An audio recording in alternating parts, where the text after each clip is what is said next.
ओम साई राम। आप सबका स्वागत है मिसिस सुदेश शर्मा की दुनिया में। आज मैं सुनाने जा रही हूँ धरती माता की कहानी। धरती माता की कहानी ली जाती है संक्रांत के दिन से और पूरी साल सुनी जाती है। तो जिस दिन शुरुआत करते हैं उस दिन 4 कटोरी लेके और किसी भी अन्न की, मिठे की, ड्राई फ्रूट की भर के उनको दान करो और फिर अगले दिन से हर रोज़ एक जल का लोटा और दुरुआ से बस कहानी सुनो। तो मैं आप सबको धरती माता की कहानी सुनाती हूँ, तो ध्यान से सुने। धरती माता की कहानी इस तरह है। एक गांव में एक औरत रहती थी। तो वो उसके 2 बच्चे थे, एक लड़का और एक लड़की। वो बहुत बीमार रहती थी। एक बार वो बहुत ज़्यादा बीमार हो गई तो उसने अपने पास अपने लड़के को बुलाया और बोली कि बेटा मेरी तो तबीयत बहुत ख़राब रहती है, तो तू अपनी बहन की शादी किसी सुयोग्य वर से करना, एक अच्छा लड़का देख के, बिल्कुल जो तेरे जैसा गुण वाला हो। तो और इतना कह के उसकी माँ स्वर्गलोक को चली गई। तो अब उस बेटे को तो चिंता सताने लगी कि बहन की शादी करनी है, माँ को वचन दिया है और लड़का भी अच्छा देखना है। तो वो गांव-गांव में जाके लड़का देखने लगा तो उसको ऐसा लड़का कहीं नहीं मिला, उसको खुद के जैसा लड़का उसको कहीं नहीं मिला। तो वो चिंता में बैठ गया कि माँ को दिया हुआ वचन मैं कैसे पूरा करूं। तो उसने विचार किया कि क्यों ना मैं अपनी बहन से शादी मैं खुद ही कर लूं। तो वो उसने फैसला कर लिया कि मैं अपनी बहन से शादी खुद ही करूंगा। तो ये सोच के वो बाज़ार गया और खूब सारा सामान लेके आ गया। तो उसकी बहन पूछने लगी कि भाई ये सब क्या है, तू इतना सामान क्यों लेके आया है? तो वो बोला कि तेरी शादी है। तो वो बहन बोली कि मेरी शादी किसके साथ कर रहा है? तो उसने भाई ने कोई जवाब नहीं दिया और अंदर चला गया। तो फिर जब वो लड़की बाहर गई काम के लिए पानी लाने, तो गांव की औरतें बोलने लगी कि तेरा भाई तेरे से शादी कर रहा है। तो वो घर आई और बोली अपने भाई को कि भाई गांव की औरतें मेरे को ऐसा बोल रही हैं। तो वो बोला कि फिर भी उसके भाई ने कोई जवाब नहीं दिया और अंदर चला गया। तो वो समझ गई कि ज़रूर कोई ना कोई बात है, भाई मेरे से शादी करेगा, ये तो बहुत बड़ा अनर्थ हो जाएगा।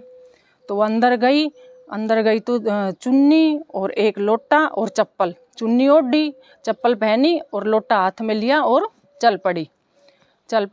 तो जब भी उद्यापन करते हैं तो चुन्नी और लोटा और चप्पल ज़रूर देते हैं। तो इसी तरह वो चली गई अपने बाहर जंगल की तरफ दौड़ने लगी, रोती रोती जा रही। तो गांव के बाहर जब गई, बहुत बड़ा वन था, वन की तरफ गई तो देखा उसने कि गांव के गंवाड़िए वहाँ गऊ चरा रहे हैं। वो गंवाड़िए बोले कि बेटी कहाँ जा रही है? तो वो फिर उसने कोई जवाब नहीं दिया, रोती रोती और आगे जंगल की तरफ भागने लगी। तो जाके वहाँ जंगल में जाके धरती माता को पुकारने लगी, हे धरती माता, मेरे साथ तो ये अनर्थ हो जाएगा, ये तो बहुत बड़ा पाप हो जाएगा, मेरा भाई मेरे से शादी कर लेगा तो ये तो मेरा बहुत बड़ा दोष लग जाएगा, मेरी मदद कर। नहीं मेरी मदद करेगी तो मैं अपना यहीं जीवन त्याग दूंगी, मैं यहीं अपने प्राण त्याग दूंगी, मेरी मदद कर। वो चिल्लाने लगी, रोने लगी।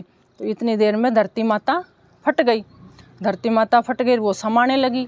तो भाई भी ढूंढते ढूंढते उधर आ गया। वो गवाड़ियों से पूछने लगा कि मेरी बहन को देखा क्या? तो गवाड़ी बोले हाँ देखा, इधर रोती रोती हुई गई है।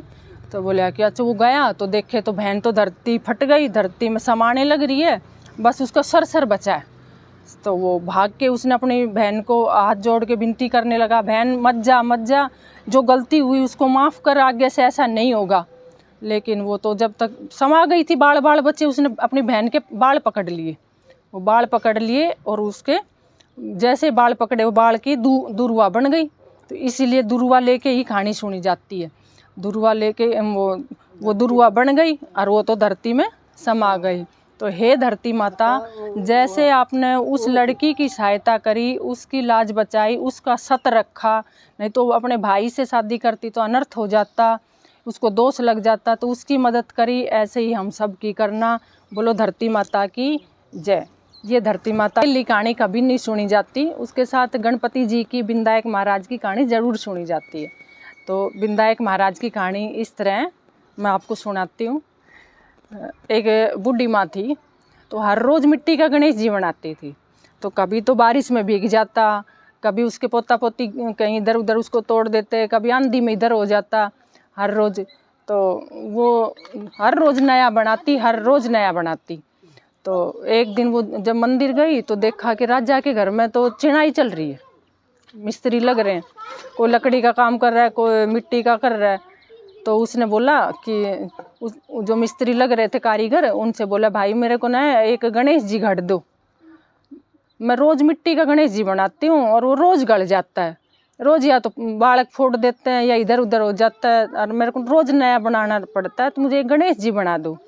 वो बोले, कारीगर बोले बूढ़ी माँ हमारे पास टाइम नहीं है, हम राजा का काम कर रहे हैं, हमें यहाँ डांट पड़ेगी, हमारे पास तो टाइम है नहीं। वो बेचारे ठीक है भाई नहीं है, तो वो अपने घर को चल पड़ी।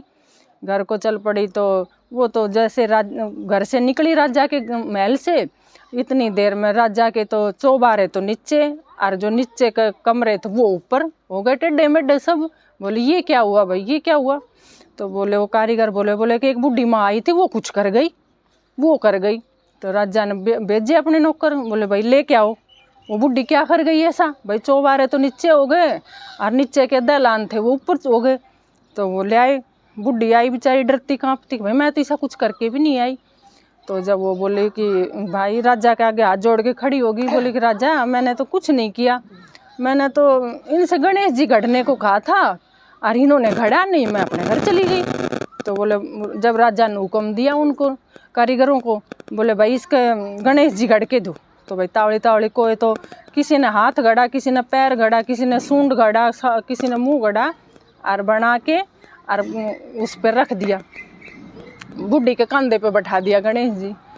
तो जैसे गणेश जी लेके चली बूढ़ी माँ, तो जैसे राजा का तो महल पहले से उससे भी ज़्यादा सुंदर हो गया कि उसने गणेश जी गढ़ा था।